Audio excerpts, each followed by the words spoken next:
I've dealt with lots of people who have anxiety disorders, you know. And one thing about people who have anxiety disorders is they are not mysterious to me. It's no problem for me to understand why people have anxiety disorders, or why they're depressed, or why they have substance use problems.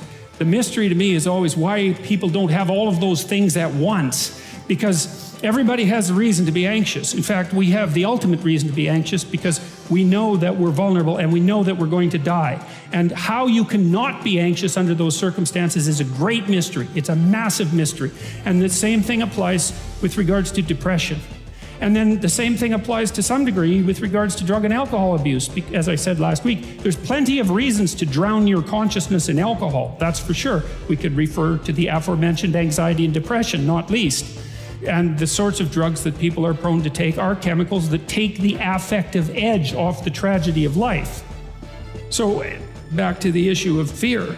Abraham is self-conscious, that's what this commentary says, but the thing is he moves forward despite that. He's self-conscious and he knows the danger, but he moves forward despite that. And that's actually the appropriate response in the face of actual non-naive understanding of what constitutes life. Like if you're naive and you move forward, it's like, well, what the hell do you know? You know, there's no courage in naivety because you don't know what there is to stop you. You don't know what dangers you might apprehend. But to be aware of what it is that your problem is, so to be alert existentially, let's say, or to be fully self-conscious means that you're perfectly aware of your limitations and how you might be hurt. And then to make the decision to move forward into the unknown and the land of the stranger. Anyways, I would say that's one of the secrets to a good life. And I can say that really without fear of contradiction, I would say, because the clinical literature on this is very, very, very clear. What you do with people who are afraid, and to some degree depressed, but certainly anxious, is you lay out what they're anxious about, first of all, in detail. What is it that you're afraid of? What might happen? And then you decompose it into small problems, hypothetically manageable problems, and then you have the person expose themselves to the thing that they're afraid of, and what happens isn't that they get less afraid. That isn't what the clinical literature indicates exactly. What happens instead is they get braver. And that's not the same thing, right? Because if you get less afraid, it's like, well, the world isn't as dangerous as I thought it was, you know, silly me. If you get braver, that's not what happens. What happens is, yeah, the damn world's just as dangerous as I thought, or maybe it's even more dangerous than I thought, but it turns out that there's something in me that responds to taking that on as a voluntary challenge and grows and thrives as a consequence. And there's no doubt about this. Even the psychophysiological findings are quite clear. If you impose a stressor on two groups of people, and on one group the stressor is imposed involuntarily, and on the other group the stressor is picked up voluntarily, the people who pick up the stressor voluntarily use a whole different psychophysiological system to deal with it.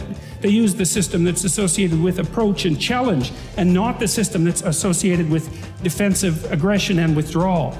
And the system that is associated with challenge is much more associated with positive emotion and much less associated with negative emotion. It's also much less hard on you because the defensive posturing system, the prey animal system, man, when that thing kicks in, it's all systems are go for you, you know?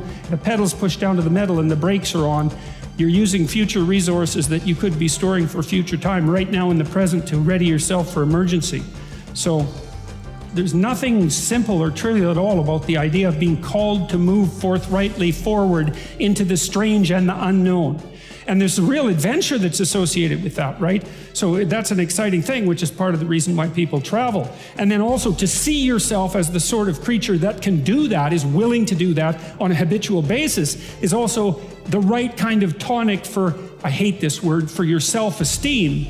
You know, because the self-esteem has nothing to do with feeling good about yourself. As I already mentioned, there isn't necessarily a reason why a priori you should just feel good about yourself. But if you can view yourself acting in a courageous and forthright manner and encountering the world and trying to improve your lot and taking risks, you know, in a non-naive way, well, then you have something that you can comfort yourself with at night when you're wondering what the whole damn point is of your futile and miserable life.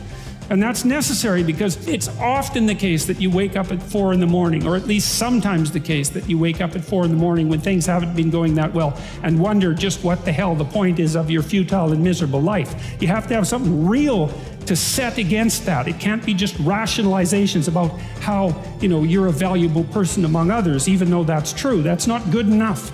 You need something that's more realistic to set against that. And observing courage in yourself is definitely one of the things that can help you sleep soundly at night when things are destabilized a little bit around you.